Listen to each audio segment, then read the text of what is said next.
তিস্তা প্রকল্প এবং তিস্তা প্রকল্প এইটা নিয়ে কিন্তু আমরা বছরের পর বছর ধরে অনেক কথা শুনছি এবং অদ্যাবধি কিন্তু তিস্তা প্রকল্প বাস্তবায়িত হয় নাই। তো কোনো একটা সেমিনারে পানি সম্পদ মন্ত্রী শহীদুদ্দিন চৌধুরী উনি কিন্তু বলেছেন যে সমস্ত রকম চ্যালেঞ্জ মোকাবেলা করে উনি তিস্তা বাঁধ প্রকল্প উনি বাস্তবায়ন করবেন।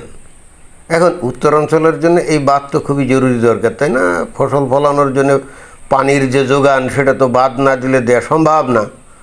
কিন্তু উনি বললেন যে যে কোনো চ্যালেঞ্জ মোকাবেলা করে উনি এটা করবেন। কিন্তু কথা হচ্ছে যে এ কথা বলা, এই সেমিনারে বলা যত সহজ, বাস্তবায়ন কি অত সহজ নাকি?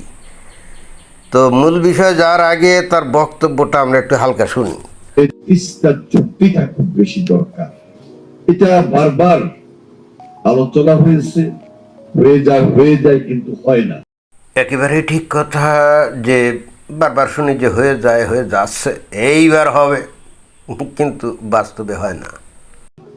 পার্শ্ববর্তী দেশ, বন্ধু দেশ, তাদেরকেও চিন্তা করতে হবে যে তাদের যেমন স্বার্থ রয়েছে আমাদেরও স্বার্থ আছে। এইটি আবার কী ধরনের কথা শুনলাম বুঝলাম না। পার্শ্ববর্তী দেশ বলতে তো ভারতকেই বুঝালেন, তাই না? তো পার্শ্ববর্তী দেশ ভারত, এটা তো ওই যে আওয়ামী লীগের আমলে, মানে শেখ হাসিনার আমলে বন্ধু হিসেবে মনে করা হতো। বাট এরপরে অন্তর্বর্তীকালীন সরকার মানে মোহাম্মদ ইউনূস যখন ক্ষমতা আসে তখন তো হয়ে গেছে বাংলাদেশের চিরশত্রু। অর্থাৎ যেমন পাকিস্তানের চিরশত্রু হলো ভারত আর পাকিস্তানের মধ্যে যে বৈরিতা, বাংলাদেশ আর ভারতের মধ্যেও তো একই ধরনের শত্রুতা আমরা দেখলাম। এবং এই যে 6 মাস হয়ে গেছে এই বিএনপি ক্ষমতা আসছে নির্বাচনের মাধ্যমে, তাই না? ভারতের সাথে বন্ধুত্বপূর্ণ সম্পর্ক তৈরি করার ব্যাপারে তো কোনো ন্যূনতম চেষ্টা করা হয়েছে তাও তো আমরা দেখিনি। তাহলে কথা নেই বার্তা নেই, হুদাই একটা সেমিনারে এসে মানে বন্ধুপ্রতিম দেশ হয়ে গেল, মানে বন্ধু দেশ হয়ে গেল। বরং আমরা দেখি যে এই শেখ হাসিনা ওই ভারতে আছে, এই জন্যে নাকি এখন ওই বাংলাদেশের প্রধানমন্ত্রী উনি নাকি ভারতে যাবেন না। এখন ভারত থেকে বারবার আমন্ত্রণ জানানো হচ্ছে, নিমন্ত্রণ জানানো হচ্ছে। তো বন্ধুদের যদি হয় তাহলে ওই শেখ হাসিনা আছে কি না আছে এইটার জন্যে দেশের একটা বড় ব্যাপার। যেমন উনি যদি যাইতেন ভারতে তাহলে নিশ্চয়ই নরেন্দ্র মোদীকে বলতেন যে তিস্তা বাঁধ করতে হবে, আপনাদের সাহায্য সহযোগিতা দরকার।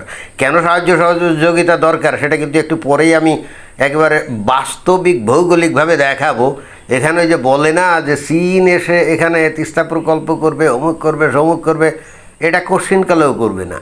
এবং কেন করবে না একটু পরে আমি বলছি এই মাননীয় মন্ত্রীর বক্তব্য শেষ হওয়ার পরে। তো এইবারই তো এই বাংলাদেশ সরকারের সুযোগ ছিল যে ভারতে সফরে গেলে এই সমস্ত তিস্তা প্রকল্প সহ আরও অনেক প্রকল্প, অনেক কিছু, অনেক ব্যাপার আছে। এমনকি খোদ হাসিনা তাকেও যদি বাংলাদেশে ফেরত আনা যায় এই ব্যাপারটাও উনি দাবি করতে পারতেন, তাই না? তো উনি তো সেই সুযোগ না নিয়ে উনি তো বাংলাদেশের ওই পাকিস্তানপন্থী লোকজন তাকে হুমকি ধামকি দিয়েছে, আর উনিও একেবারে চুপসে গিয়ে ভারতে উনি গেলেন না। তাহলে ভারত কীভাবে বন্ধু দেশ হলো এটা তো আমাদের বোধগম্য না। মানে মুখ দিয়ে বললাম আর বন্ধু হয়ে গেল, মানে সেমিনারে এখন বলতে হবে তাই বলে যাচ্ছে, তাই না? এই হলো বাংলাদেশের মানুষেরও সমস্যা এবং বাংলাদেশের নেতাদেরও সমস্যা। ভারত কি বন্ধু দেশ নাকি বাংলাদেশের? এবং যে সমস্ত ওই যে সেনাবাহিনী থেকে অবসরপ্রাপ্ত লোকজন তারা তো একেবারে ক্লিয়ার কাট বলে যে ভারত হলো বাংলাদেশের 1 নম্বর শত্রু রাষ্ট্র। তো এরা প্রকাশ্য জনসভায় সমস্ত কথাবার্তা বলে, কই সরকার তো এদেরকে কিছুই বলে না। এদেরকে তো সরকার কিছুই বলে না তো যে আপনারা এই সমস্ত কথাবার্তা বলেন কেন, এতে করে 2 দেশের মধ্যে সম্পর্ক নষ্ট হয় না? আমরা তো শুনি না কখনো। আচ্ছা, তারা পুলিশ দিয়ে ধরার দরকার নেই, তারা তো কোনো জনসভা বা কোনো মিটিংয়ে বলতে পারে যে বাংলাদেশের কিছু কিছু লোক খামোখা উত্তেজনা তৈরির জন্য ভারতের বিরুদ্ধে বিষোদ্গার করে, এইটা আমরা অনুমোদন করি না বা এটা আমরা পছন্দ করি না। অন্তত এইভাবে বললেও তো হয়। কোনো দিন বলছে নাকি? আমরা তো শুনি নাই। এখন উনি এসে বললেন যে ভারত বন্ধু রাষ্ট্র, আর বন্ধু রাষ্ট্র হয়ে গেল, এতই সহজ। তো দেখি তারপর কি বলেন। বন্ধু দেশই তো বন্ধু দেশের স্বার্থ রক্ষা করবে, আমাদের স্বার্থের প্রতি তারা নজর দিবেন। আমাদের সঙ্গে তাদের বন্ধুত্বের সম্পর্কের অবনতি হোক, এটা কখনো আমরা চাই না। ভারত তো বাংলাদেশের বন্ধুরাষ্ট্র না রে ভাইজান, আপনি কি বলেন না বলেন। ভারত তো বন্ধুরাষ্ট্র না, এই গত 2 বছর ধরে ভারত তো বন্ধুরাষ্ট্র না, ভারত হয়ে গেছে বাংলাদেশের একমাত্র শত্রু রাষ্ট্র, ঠিক না? এবং দেখেন যে আপনারা ভারতকে শত্রু বানানোর জন্যে এমন কোনো কাজ আপনারা বাদ দেন নাই, যেগুলো মানে কোনো কাজই আপনারা বাদ দেন নাই। যত রকম কিছু করলে পরে ভারতকে শত্রু বানানো যায় সব কিছুই আপনারা করে যাচ্ছেন, করছেন। যেমন উদাহরণস্বরূপ আপনারা বলেন আপনারা নাকি গণতান্ত্রিক দল, তাই না? আচ্ছা, মোহাম্মদ ইউনূস নাইলে ওই পাকিস্তানপন্থী লোকজনের দাবি দেওয়ার প্রেক্ষিতে তারা মানে বানানো একটা আন্দোলন করেছিল, তার প্রেক্ষিতে এই যে এই আওয়ামী লীগকে নিষিদ্ধ করেছিল, তাই না? তো আপনারা তো গণতান্ত্রিক দল হিসেবে নিজেদেরকে দাবি করেন, তাই না? তো আপনারা কেন সেই মানে নিষেধাজ্ঞা আদেশটা আপনারা কেন সেটাকে অনুমোদন করলেন সংসদে, বলেন তো? এটা কোন ধরনের গণতান্ত্রিক রীতি?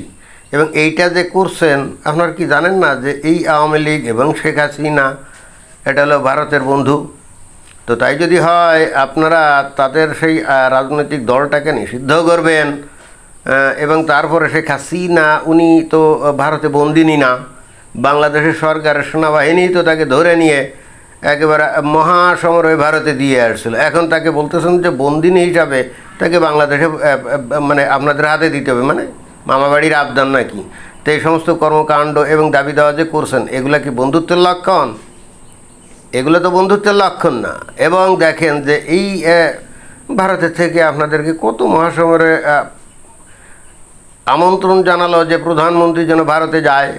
ওই যেদিন প্রধানমন্ত্রী শপথ গ্রহণ করে সেদিন ভারত পাঠিয়েছিল জয়শঙ্কর, তাদের পররাষ্ট্রমন্ত্রী, তারপরে তাদের ওই লোকসভার যে স্পিকার, তাকে কত সম্মান সমাদর করলো, তাই না? আপনারা কি তা এগুলোর কোনো পাত্তা দিয়েছেন নাকি? ভারত যদি বন্ধুরাষ্ট্র হতো তাহলে তো পাত্তা দিতেন।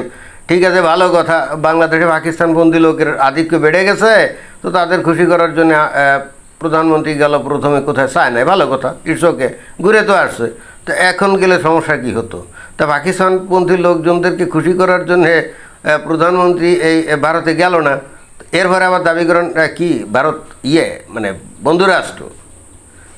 বরং আমরা যেটা লক্ষ্য করি সেটা হলো যে গত 6 মাসে, অর্থাৎ আপনারা নির্বাচিত হওয়ার পর থেকে ভারত কিন্তু নানাভাবে বন্ধুত্বের হাত আপনাদের কাছে বাড়িয়ে দিয়েছে। আপনারা প্রত্যাখ্যান করছেন। কোন সাহসে, কাদের বলে বলিয়ান হয়ে প্রত্যাখ্যান করছেন বলেন তো দেখি, খোলাসা করে সেটা বলেন। এখানে মিষ্টি মিষ্টি কথা বলে তো লাভ নাই। ওই পাবলিকেও জানে যে আপনি মিষ্টি কথা বলতেছেন, বাস্তবে আপনিও ভারতের প্রচণ্ড রকম বিরোধী এবং ভারতকে বন্ধুরাষ্ট্র মনে করেন না। আপনি যাদের সামনে বলতেছেন না এই লেকচার, ওরাও জানে। তো দেখি তারপর। এটা মাননীয় প্রধানমন্ত্রী তিনি সবসময় বলেছেন। মাননীয় প্রধানমন্ত্রী বলেছেন বলেই কি তিস্তাবাদ হয়ে যাবে নাকি? তো এইবার আসল বিষয়ে আমরা যাই যে আসলে কেন কোনোভাবেই এই তিস্তাবাদ এইটা মানে তৈরি করা অত সহজ না। আর যদি করতেই হয় তাহলে একমাত্র ভারতকে দিয়েই করাতে হবে, এছাড়া কিন্তু বাংলাদেশের কোনো উপায় নাই। ওই যে আমরা মাঝে মাঝে শুনি না, চায় না নাকি এখানে তিস্তাবাদ প্রকল্প দিতে চায়, তারা টাকা পয়সা দিবে, বাংলাদেশকে নাকি প্রপোজ করছে। কিন্তু ইন্টারেস্টিং ব্যাপার কি জানেন, আমি কোনোভাবেই মনে করি না যে চায়না সত্যি সত্যি বাদ দিতে চায় এবং এখানে 15-20-30 হাজার কোটি টাকা এখানে খরচ করবে। এবং যদি তারা এটা করে তাহলে ব্যবসায়িক দিক দিয়ে তারা অত্যন্ত একটা মানে লস প্রজেক্টে টাকা খরচ করবে। আর যদি করেও বা সেটা কিন্তু বাংলাদেশে সর্বনাশ করার জন্য করবে। কেন জানেন?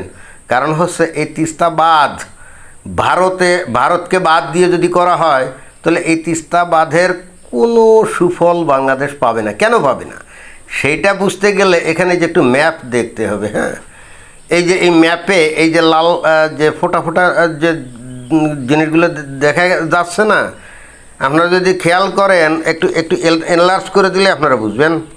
এইখানে 3টা লাল ফোঁটা, তাই না? এবং এই 3টা লাল ফোঁটাতেই কিন্তু এই তিস্তা ব্যারেজের বিষয়। তার মধ্যে বাংলাদেশের মধ্যে যেটা দেখা যাচ্ছে না, ওইটা হলো নীলফামারীর ডিমলা অঞ্চলে, যেখানে নাকি এখনও ব্যারেজ দেওয়া হয়নি, মানে যেটা দেয়া হবে আর কি, যেখানে নাকি প্রস্তাবিত আছে টাছে এরকম, অর্থাৎ ওইখানেই করা হবে। এখন এর উত্তরে ওই যে 3টা লাল ফোঁটা, এবং ওই 3টা লাল ফোঁটা হলো কোথায়? ভারতে। একটা হলো শিলিগুড়ির ওইখানে, আর সিকিমের ভিতরে ওই জায়গায় আছে। তো ওই অঞ্চল দিয়ে কিন্তু তিস্তা নদী প্রবাহিত হয়ে এসে ওই নীলফামারীর ওই অঞ্চল দিয়ে কিন্তু বাংলাদেশে ঢুকছে। তো ওই তিনটা যে পয়েন্ট ভারতে, ওখানে কিন্তু অলরেডি ভারত অনেক আগ থেকে ওখানে কিন্তু পানি বিদ্যুৎ সেচ প্রকল্পের জন্য বাঁধ অলরেডি দিয়ে ফেলছে, দিয়ে অলরেডি কিন্তু ওখান থেকে তারা পানি প্রত্যাহার করে তাদের কৃষিকাজের জন্য ব্যবহার করে, অর্থাৎ ওখানে বাঁধ অলরেডি দেয়া আছে, অর্থাৎ পানি অলরেডি তারা ওখান থেকে প্রত্যাহার করে। তো এই মতো অবস্থায় এই বাংলাদেশের মধ্যে যদি বাদ দেয় চায়না, ধরো যাক চায়না এসে বাদ দিল, ভারতকে বাইপাস করে বাংলাদেশ চায়নাকে ডেকে আনলো, তাই না? আচ্ছা দিল, ঠিক আছে, দিলে পরে ভারত কি কোনো দিন এই তিস্তা নদীতে পানি ছাড়বে? কোনো দিনও ছাড়বে না। তাহলে এখানে এই যে বাদ দেওয়াটা কি বেকার হয়ে গেল না? হুদাই হাজার হাজার, মানে তাও কি 15-20-30 হাজার কোটি টাকার অপচয় হবে না? আসলে চায়নার অপচয় হবে না, চায়না তো এগুলো ঋণ দিবে বাংলাদেশকে, তাই না? চায়না তো ঠিকই 2 দিন পরে টাকাটা দিবে বাংলাদেশকে, কিন্তু বাংলাদেশ দেখবে হায় হায় এটা তো বাদ দিয়ে তো আমাদের কোনো ফায়দা হয় নাই। তাহলে বাংলাদেশ কি করবে? টাকা না দেওয়ার বাহানা করবে না? অর্থাৎ এই জায়গায় বাদ দিয়ে যদি উপকার পেতেই হয় তাহলে এই বাদটা দিতে হবে ভারতকে ডেকে এনে অনুনয় বিনয় করে বলতে হবে যে ভাই, আমাদের দেশের উত্তরাঞ্চলে চাষবাসের জন্য পানি দরকার, এই জন্য তোমরা এখানে এই বাদটা তোমাদেরকে দিতে হবে। এবং এইখানে ওই যে ভারতের চোখ রেখে কথা বলবো, ভারতের 7 সিস্টার্স খেয়ে দিব, শিলিগুড়ির করিডোর খেয়ে দিব, এই সমস্ত লেকচার উত্তেজনাপূর্ণ কথাবার্তা বলার পর ভারতের কাছে বাংলাদেশের সরকার যদি বলে, প্রস্তাব দেয় যে তোমরা বাদ করবা বা করো, ভারত কি এটা করবে নাকি? কোনোদিনও করবে না, প্রশ্নই ওঠে না। এখন ভারত দিয়ে কেন করতে হবে? এটার তো একটা কারণ আছে, তাই না? অনেকে বলবে কেন চীন দিলে অসুবিধা কি, ভারত না দিলে অসুবিধা কি, আর ভারত দিলে সুবিধাটা কি? সুবিধাটা হচ্ছে এই নদীর উপরে 3টা বাঁধ ভারত আগে দিয়ে রাখছে না? তো এখন ভারতই যদি এখন এই তিস্তা বাঁধ যদি দেয়, তাহলে এই তিস্তা নদীর বাঁধ দিয়ে এই যে পানি এখানে আসা বা সংরক্ষণের এই দায়িত্বটা তো ভাই ভারতের উপরেও পড়ে, কারণ তারাই তো এখানে বাদ দিচ্ছে। তো তখন তাদেরকে বলা যাবে না ভাই তোমরাই তো বাদ দিয়ে দিছো, তা বাদে এখানে এসে যদি পানি জমা না হয় এবং আমরা যদি এই পানিটা প্রত্যাহার করে যদি আমরা সেচে ব্যবহার করতে না পারি, তো তোমরা বাদ দিচ্ছ কেন? অর্থাৎ ভারতকে কিন্তু জবাবদিহি করা যাবে, ভারতের কাছে কৈফিয়ত তলব করা যাবে, ভারতের কাছ থেকে জোর করে আদায় করা যাবে যে এই পানি তো তোমাদেরকে দিতেই হবে, তোমরাই তো এখানে বাঁধ তৈরি করছো। কিন্তু চায়না এসে বাঁধ তৈরি করলে চায়না কি কোনোদিনও ভারতের কাছ থেকে জোর করে পানি আদায় করে দিতে পারবে বাংলাদেশকে? কোনোদিনও পারবে না। আমি আসলে এই বিষয়টা নিয়ে এতদিন কোনোদিন মাথা ঘামাইনি, হঠাৎ করে বিষয়টা আমার মাথা আসলো এবং আমি তখন এই মানে জিওলজিক্যাল যে সার্ভে, মানে জিওগ্রাফিক্যাল যে কন্ডিশন বা জিওগ্রাফিক্যাল যে পজিশনিং, এটা দেখে আমি তো তখন ভাবলাম যে আসলেই তো এখানে ভারত ছাড়া এমনকি আমেরিকাও যদি সেখানে বাদ দেয় তাও তো ভারত পানি ছাড়বে না, তাহলে বাদ কিন্তু বেকার। অর্থাৎ চায়না ওই যে মাঝে মাঝে বলেন যে আমরা দেবো, তারপরে দেয় না কেন দেয় না জানেন? কারণ ওরা জানে যে এখানে দিলে পরে বাংলাদেশ পরে টাকা শোধ দিতে ঘড়িমুড়ি করবে।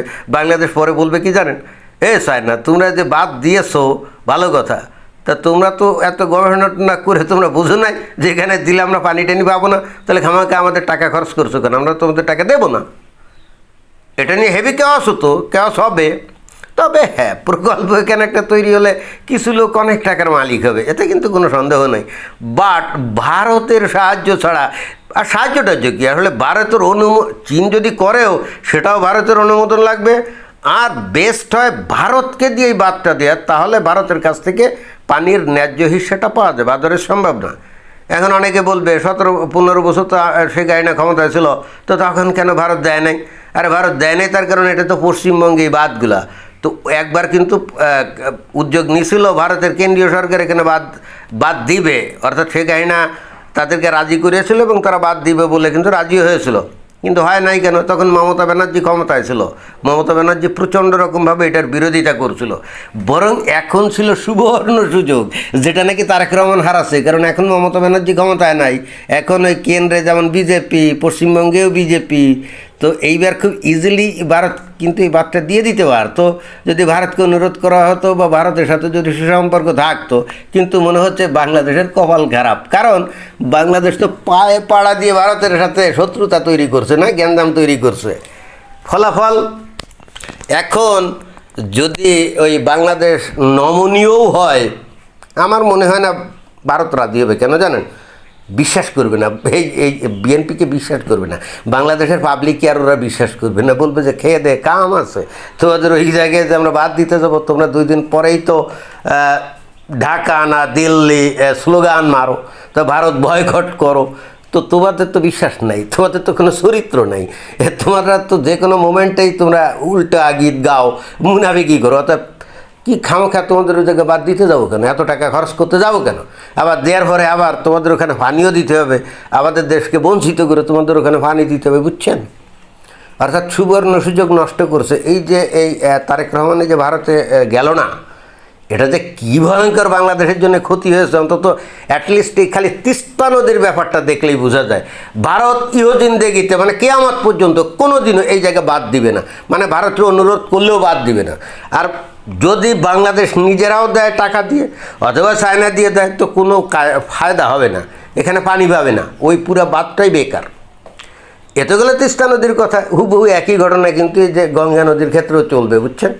30 বছরের চুক্তি শেষ না, ভারত এগুলো নবায়ন করবে না, কোনো দিনও না, বাংলাদেশকে তারা আর বিশ্বাস করবে না, একেবারে ক্লিয়ার কাট, এতে কিন্তু কোনো সন্দেহ নেই। এমনকি শেখ হাসিনা ফিরে এসে যদি প্রধানমন্ত্রী হয়, আমার মনে হয় না ভারত এই গঙ্গা চুক্তি নবায়ন করবে অথবা তিস্তাবাদের ব্যাপারে কোনো কিছু করবে, আমার মনে হয় না। কারণ অলরেডি বুঝে গেছে যে আর যাই হোক বাংলাদেশের মানুষকে বিশ্বাস করা যায় না। ধন্যবাদ।